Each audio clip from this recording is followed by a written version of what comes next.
Senator Schmitt. Thank you, Mr. Chairman. And it's apropos that I'm following my friend from Maine. Missouri and Maine came into the union at the same time, but we couldn't disagree more on this particular point. We may have to separate here. I actually think it's interesting that Ukraine just came up, because we've heard from my colleagues on the other side discussion about the cost of what the ongoing American effort. There was never a discussion about the $200 billion we were sending to a foreign country that's not even in NATO. Never. In fact, when amendments were offered for independent audits of how that money was spent, there was bipartisan opposition to that kind of oversight. So I find it really rich now that there's a complaint that we're not spending money on Ukraine. And by the way, $30 billion for salaries for bureaucrats, pensions, and social safety net programs and government operations to keep the state functioning during wartime. That's where American tax dollars are going, $30 billion for bureaucrats in Ukraine. And we just heard a speech for more money for Ukraine, yet the $1.5 trillion for this country is being balked at. I mean, I've seen Ukraine flags all over this Capitol for 3 years.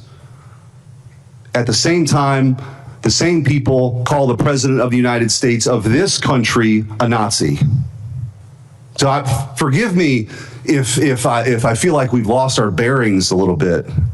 So I'm all for the America First agenda. I'm all for us realigning our priorities. I'm all for the national defense strategies that says our core strategic interests are the homeland, the Western Hemisphere, and the rising threat in China. And that means our European allies should step up. If Vladimir Putin is truly some existential threat and the next Hitler that's going to roll through Europe, you would think, by the way, he can't take Kiev, so you can't have it both ways. He hasn't made it to Kiev, but they would step up. And we better start demanding that, because if we want to meet the challenges of the 21st century and China, our priorities, our focus has to be somewhere else. It doesn't mean abandonment. It just means a true partnership with our European allies, who for a very, very long time have not stepped up. I want to ask you, Mr. Secretary, in your first year, one of the things I think that's really gone towards this morale and recruitment boom that we've seen through your leadership and President Trump was finally taking on the sort of cultural Marxism that had taken hold from the highest levels of leadership, from the President of the United States to your predecessor, this obsession with DEI. Could you just walk through maybe the worst example that you saw and a way that you addressed that and how it was affecting morale?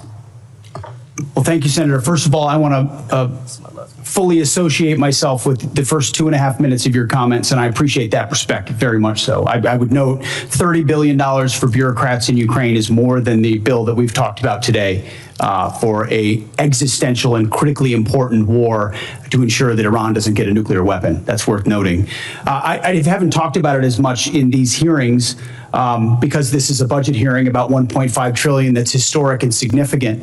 But underwriting the change that we've seen in our department was a laser focus on getting back to basics. And the key word to that is merit. We had a department that was obsessed with gender, ideology, and race, diversity, equity, and inclusion. In fact, the mantra you would hear dripping from the lips of generals and with a serious look on their face was, "Our diversity is our strength," which is the single dumbest phrase in military history.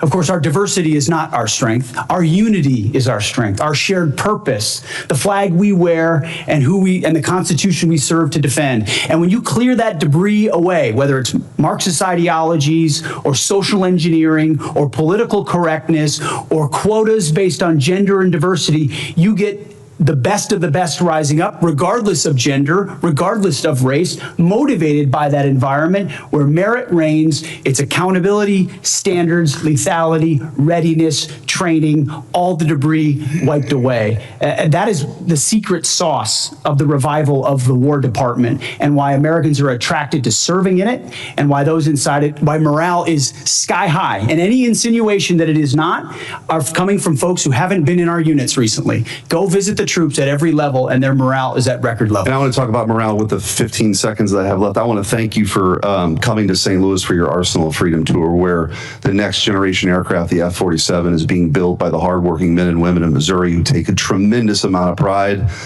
for that aircraft that's going to go further, see further, go faster, have a bigger payload. And I know there's another decision coming with the FAXX, but really appreciate your leadership and thanks for coming. Thank you, Senator. Thank you, Senator Schmitt.